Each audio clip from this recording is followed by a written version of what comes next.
बोलिए सावरे सरकार की जय हो। बोलिए राधा रानी सरकार की जय हो। गुरुर्ब्रह्मा गुरुर्विष्णुः गुरुर्देवो महेश्वरः गुरुर्साक्षात् परब्रह्म तस्मै श्री गुरुवे नमः। तस्मै श्री गुरुवे नमः।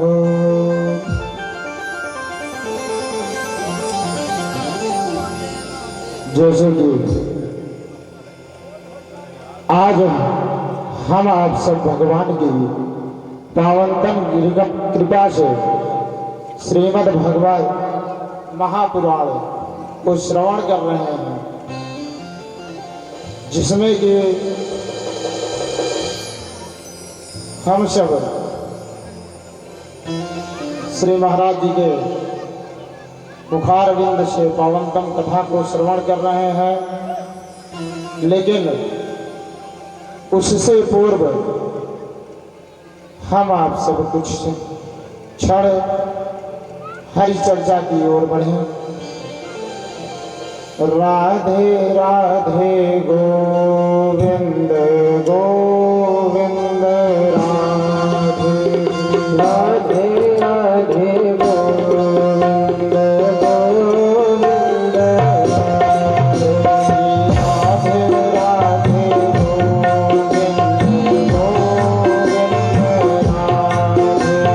राधे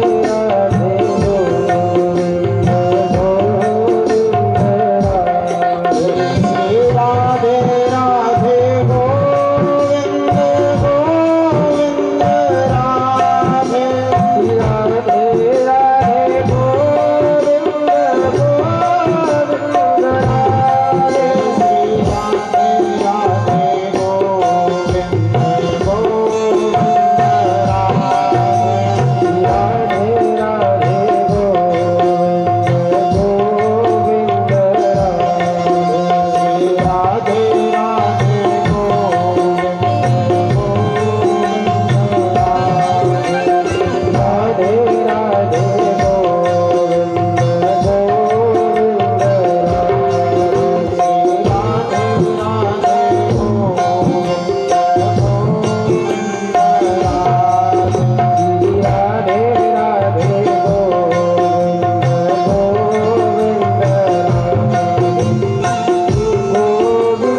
सत्यं सच्चिदानन्दस्वरूपं श्रीकृष्णं परं परमेश्वरं धीमहि ध्यायेत्। सत्य का अर्थ श्री कृष्ण इसलिए है क्योंकि श्रीमद् भागवत में भगवान श्री कृष्ण को ही सबसे अधिक सत्य सत्य कहकर पुकारा है। गोविंद जब देवकी मां के गर्भ में आए तो सब देवताओं ने भगवान कृष्ण की स्तुति भी केवल सत्य सत्य कहकर ही पुकारा। सत्यव्रतम सत्यपरम त्रिसत्यम सत्यस्य योनिं निहितं च सत्ये सत्यस्य सत्यमृत सत्यनेत्रं सत्यात्मकं तां शरणं प्रपन्नाम्। तो देवताओं ने भगवान श्री कृष्ण को ही बार बार सत्य कहकर पुकारा, इसलिए सत्य स्वरूपा श्री कृष्ण जी का ध्यान करते हैं। भगवान श्री कृष्ण कैसे हैं? जन्माद्यस्यतः आद्यस्य जन्मादि विकार रहितस्यापि यतः यत्र वसुदेव गृहे जन्म। जो भगवान अजन्मा है, आदि अंत से परे हैं, वे परमात्मा भक्तों को परमानंद प्रदान करने के लिए वसुदेव जी के घर में प्रकट हुए। और आप कहेंगे वसुदेव जी के घर में जन्म हुआ ही नहीं था, वरन उसका जन्म तो जेल खाने में हुआ था।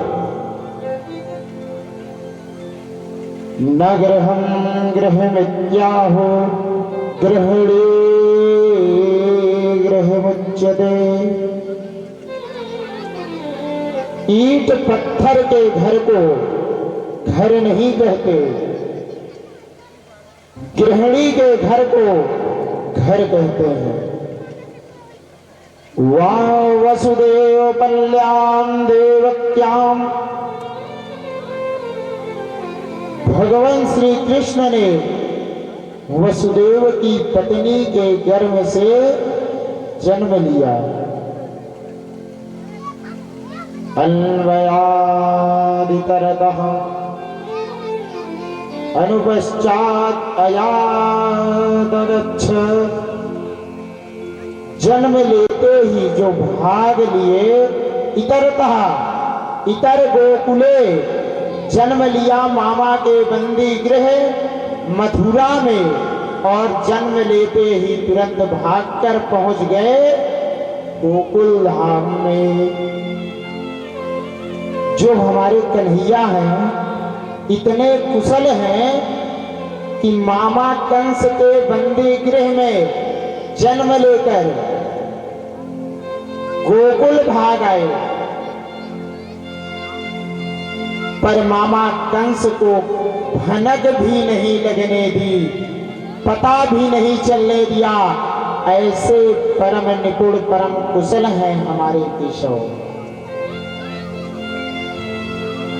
गोकुल में आकर अपने सुदामा मधुमंगल आदि ग्वाल बालों के बीच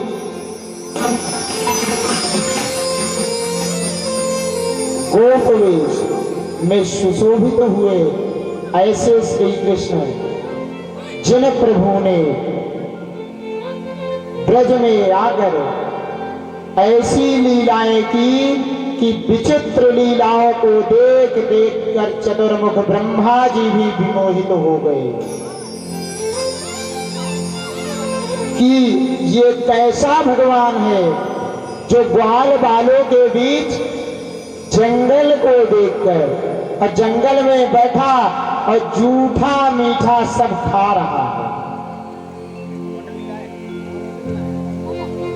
ना हाथ पैर धोए, ना कोई पवित्रता का विचार। ये भगवान हो ही नहीं सकते। ऐसे चक्कर में ब्रह्मा जी पड़े कि परीक्षा लेने के लिए ब्रज के ग्वाल बालों बछड़ों को ही चुरा कर चले गए। और परिणाम यह हुआ कि ब्रह्मा जी को अपनी भगवत्ता बतलाने के लिए भगवान स्वयं ही उतने बछड़े बन गए और स्वयं ही उतने ग्वाले बन गए। अपने ही स्वरूप को प्रकट करके विस्तृत कर दिया, अपने स्वरूप का विस्तार करके ब्रह्मा जी को दिखा दिया कि हम ही चरने वाले, हम ही चराने वाले, हम ही बनने वाले और हम ही बनाने वाले परमात्मा ही तो जगत के अभिन्न निमित्तोत्पादन कारण है। बनते भी वही हैं, बनाते भी वही हैं और यही बात भगवान ने वृंदावन में दिखा दी। दसम स्कंध में वर्णन आया है, बछड़े भी स्वयं बने और ग्वाला ही नहीं बने, अपितु उनके लाठी डंडा भी बन गए, उनके कपड़े वस्त्रादि भी बन गए। विश्वरूप ऐसे परमात्मा भगवान सब कुछ बनने में सामर्थ्य है।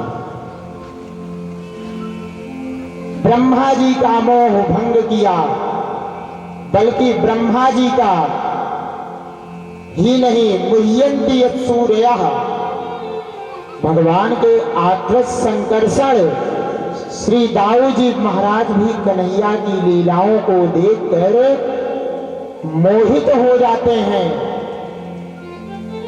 ऐसे कृष्ण जी को हम दंडवत प्रणाम करते हैं। कन्हैया जब बंसी की तान छेड़ते हैं तो उनकी मधुर तान जिसके कान में पड़े वह समस्त भान भूल जाता है।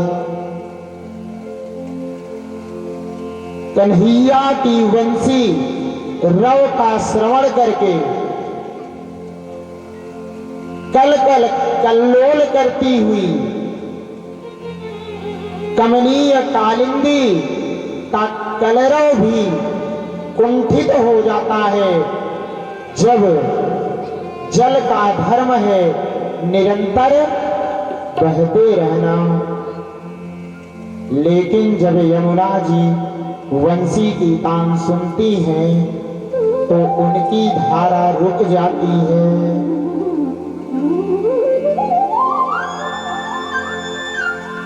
और गिरिराज गोवर्धन नाथ जब बंसी सुनते हैं उनके पाषाण खंड द्रवीभूत हो जाते हैं।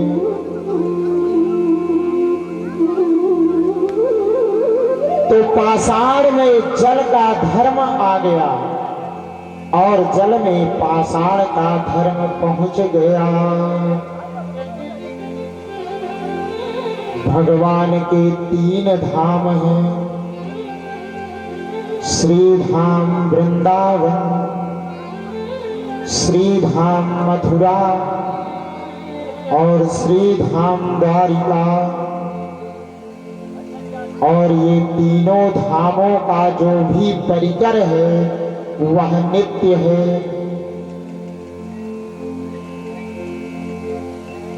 जैसे कि वृंदावन में श्री दामा, मधुमंगल, नंद, यशोदा आदि, मथुरा में अक्रूर, उद्धव आदि, और द्वारिका में रुक्मिणी, सत्यभागा आदि जो भी परिकर हैं, त्रिसर्गः अंगिषा सत्यः, उन सच्चिदानंद भगवान का समस्त परिकर में सच्चिदानंद स्वरूप ही है।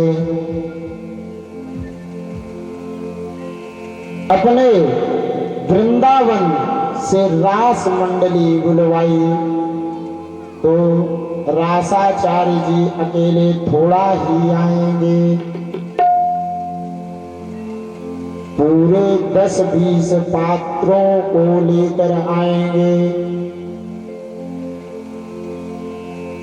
फिर रंगमंच पर आकर वे ही पात्र जो एक ही घर के सदस्य हैं, कोई कंस बन जाए, कोई कृष्ण बन गया, कोई यशोदा बन गया,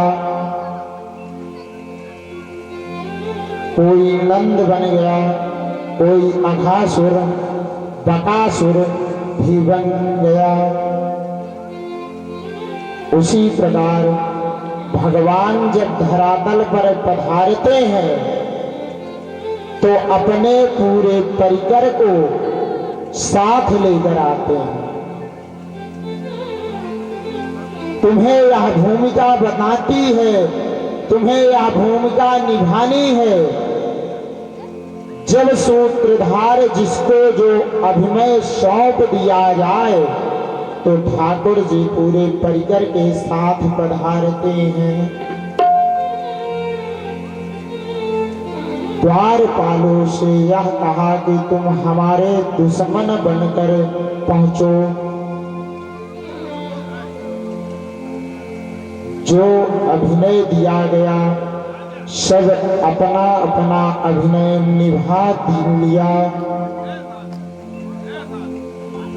मोहन अपने परिकर के साथ पधारते हैं और जिसको जो भूमिका दी जाए, भगवान के मथुरा आदि धामों में निवास करने वाले भक्त जनों का भगवान संसार प्रपंच समाप्त कर देते हैं।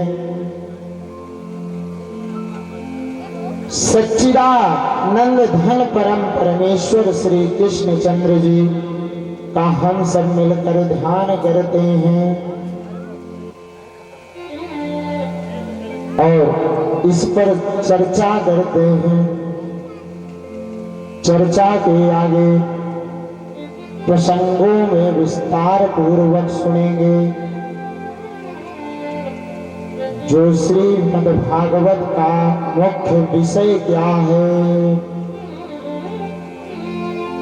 भा से भक्ति और ज्ञा से ज्ञान, वा से वैराग्य और ता से तपस्या। भगवान की तपस्या किया गया है, वह आपको अन्यत्र सुनने को प्राप्त होगा। इसलिए अत्र शब्द का प्रयोग किया, उसका पात्र कौन है? निर्मत्सराणां सतां निर्गता मत्सरायेभ्या येभ्या ते निर्मत्सरा। जिसके भीतर में मत्सर निकल गया है। अब मत्सर और मच्छर में थोड़ा अंतर है। मच्छर बाहर से काटता है और मत्सर भीतर से काटता है। लेकिन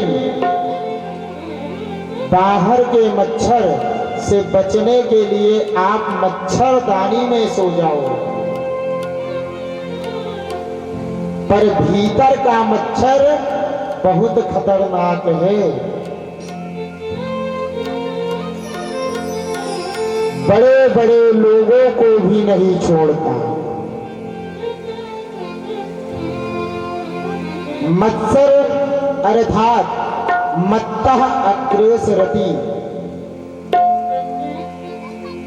देखो देखो मुझसे भी कितना आगे निकल गया।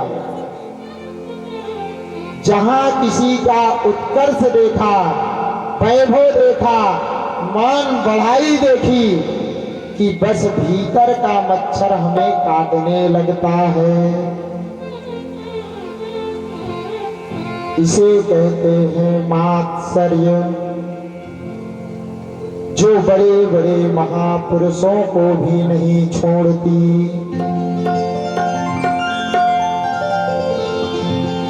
तो श्रीधर स्वामीपाद व्याख्या कहते हैं, निर्मत्सराणां परोत्कर्षा सहनं मत्सरः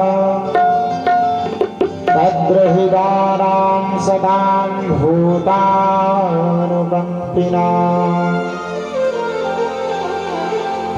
भागवत सुनने का पात्र कौन? जो निर्मत्सर हो गया है, जिसके हृदय में मात्सर्य चला गया हो, किसी का मान बढ़ाई, धन वैभव प्रतिष्ठा आदि देखकर आपका मन प्रसन्न होने लगे कि इसके ऊपर भगवान की कैसी कृपा हुई है। भगवान ऐसी कृपा सब पर करें। ऐसा भाव आपके हृदय में आवे तो समझिए कि आप श्रीमद् भागवत के उत्तम पात्र बन गए। क्योंकि प्रायः लोग अपने दुखों से ही दुखी नहीं हैं, जितने की पड़ोसी के सुख से दुखी है। हमारे घर अंधेरा है, उसका कष्ट नहीं है, पर पड़ोसी के घर में उजाला क्यों हो रहा है? और ऐसी यदि प्रवृत्ति है तो भागवत की पात्रता नहीं है। क्योंकि गाय का दूध तो अमृत के समान होता है, पर थोड़े भी खट्टे बर्तन में रख दो तो दूध फट जाएगा, बर्बाद हो जाएगा। इसलिए भागवत का पूर्ण लाभ लेना चाहो तो अपने हृदय को निर्मत्सर बनाना होगा।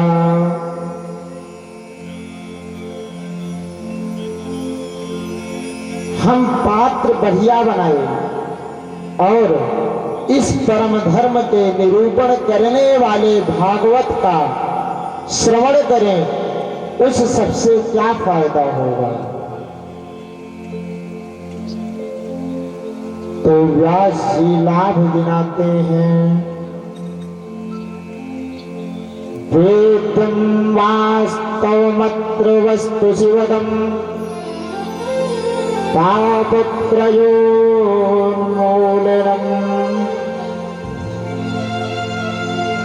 पुनः अत्र शब्द का प्रयोग किया।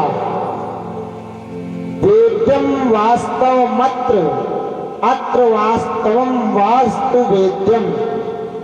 इस श्रीमद् भागवत में वास्तव वस्तु का बोध कराया गया है। वास्तव वस्तु किसे कहते हैं? वास्तवश्चन्द्रीवः वास्तवी च माया, माया च वास्तवम्। जगत जीव, जगत और माया तीनों को वास्तव नाम से जाना जाता है।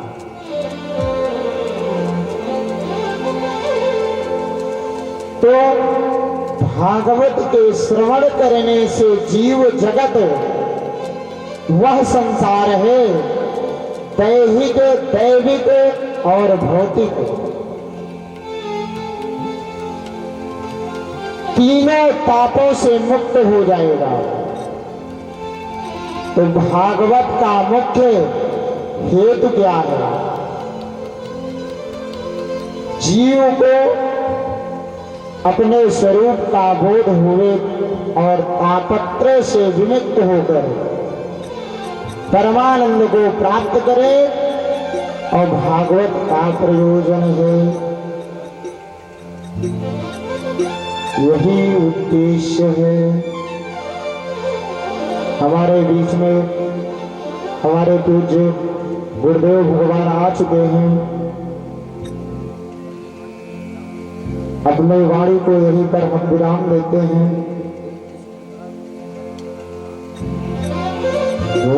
वृंदावन हरे लाल